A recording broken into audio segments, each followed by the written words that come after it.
dowladda federaalka Soomaaliya iyo dalbadii kulan degdeg ah oo golaha ammaanka qaramada midoobay iyo kuweel dhadan go'aanka Israa'iil iyo ka aqoonsatay Somaliland inay nagata dalkumada banaaw jamhuuriyadda federaalka Soomaaliya isla markii saabahii kulankan dhiyaw horaanta toddobaadkan wari safiirka Yahuudan fadhiga qaramada midoobay uu sheegay inay marnaba ku gabado doono go'aankii ka aqoonsadeen Somaliland waan iyo ka difaac doonaan fadhiga golaha ammaanka qaramada midoobay iyo Soomaaliya iyo ka dalbatay in Isniinta u saadhay taasna iyo Israa'iil iyo ka difaac doonta aqoonsadowkii maamulka Somaliland dhaqaaqa ku dareera xarunta golaha ammaanka qaramada midoobay Mareykanka iyo uusa amuugada inay mowqif dhexdhexaadnimo uu qaadaday walow iyo jaran dadaalo iyo Soomaaliya iyo Israa'iil iyo kastaba uu ka faday inuu go'aankaas uu taageero uu ku helo tumayshan humnood oo golaha ammaanka wali Soomaaliya ay fadahaytay inay la ambaaray oo lagu horkooyo go'aanka Israa'iil isla markaana sina la taageero madax banaanida jamhuuriyadda federaalka Soomaaliya meel Yahuudi iyo fadaas in fadhiga golaha ammaanka Isniinta iyo ka difaacato waan hal tumayshan humnood oo golaha ammaanka qaramada midoobay aqoonsiga Somaliland iyo sida iyo difaacata fadhigan aadigan hayna golaha ammaanka qaramada midoobay ee jamhuuriyadda federaalka Soomaaliya ku dalbatay Yahuuda ka degdega waana dowladda federaalka Soomaaliya iyo ka fadaasa inay golaha ammaanka si rasmi ah iyo ambaarayaan falkii guraanaya Yahuuda iyo aqoonsatay maamulka Somaliland ee gobolada waqooyi ee jamhuuriyadda federaalka Soomaaliya salaamada horaanta sanadkan ayaa lagu waday in jamhuuriyadda federaalka Soomaaliya iyo hoggaanka sare ee golaha ammaanka qaramada midoobay ee la wareegtay lamada sano hadeerta. Thank you, Mr. President. I also want to thank Deputy Special Coordinator, Mr. Alak Prof, and the ASG, Ms. Mirsuya, and Ms. Ashen of the Save the Children for their sobering briefings today. I have also listened carefully to the testimony of Mr. Ilana Gursky and sympathize with the suffering endured by her and by all the families in this conflict. Mr. President, we are gravely concerned by Israel's recent announcement to impose total military control over the entire Gaza Strip, as well as the expansion of the new settlement in East Jerusalem. We also condemn Israel's bombing of Nasser Medical Complex in Khan Yunis, which resulted in the death of innocent unarmed civilians, including doctors, journalists, and patients. These actions risk the prospect of achieving lasting peace and further compound an already dire situation in Gaza and the West Bank. The latest IBC report has removed any doubt about what's happening in Gaza. Famine is no longer looming. It's a man-made famine, and it's happening in Gaza. The death of children from hunger and disease is not a forecast, it's a fact. Entire families are starving in full view of this council, despite the presence of international humanitarian system that could save them if only they were allowed to act.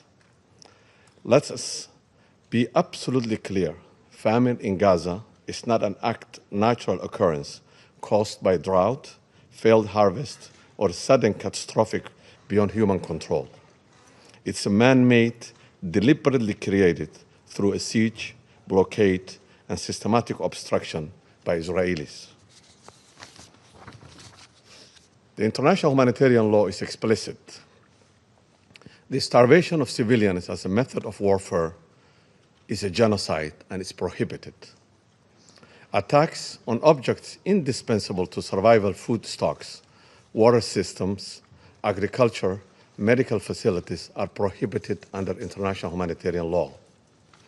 The Fourth Geneva Convention requires the occupying power to ensure the welfare of the civilian population under its control.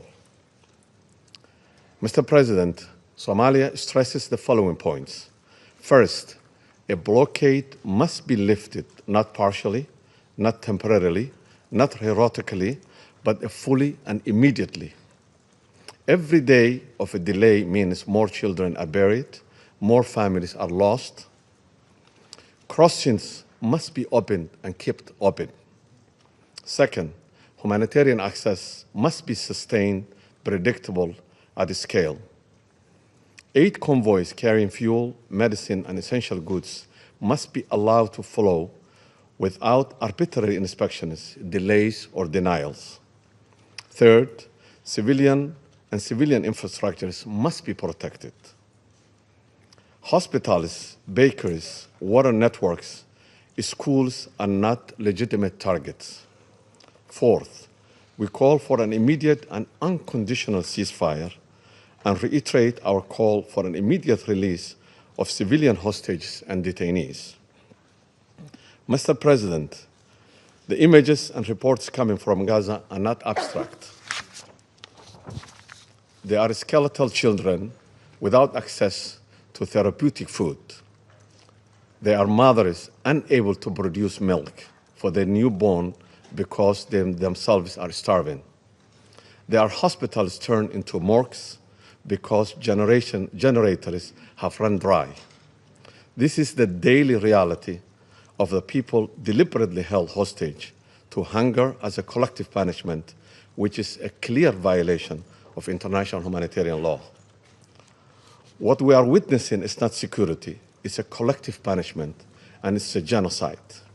Mr. President, we call on this Council to act with urgency and clarity, demand the immediate lifting of the blockade, ensure full, safe, unhindered humanitarian access by all routes and means, protect civilians and humanitarian workers without exception, call for an immediate and permanent ceasefire, and recommit to a political process that ends the occupation and delivers a just and lasting peace in Middle East.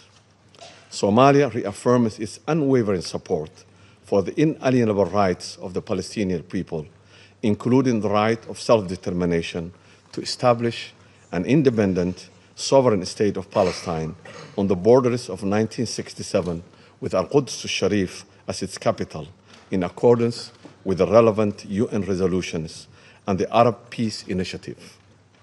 Somalia will continue to stand firmly with the people of Palestine in their legitimate struggle for the freedom, dignity, and self-determination. I thank you. Aweystimo warteel karlaadi. Baydhabo.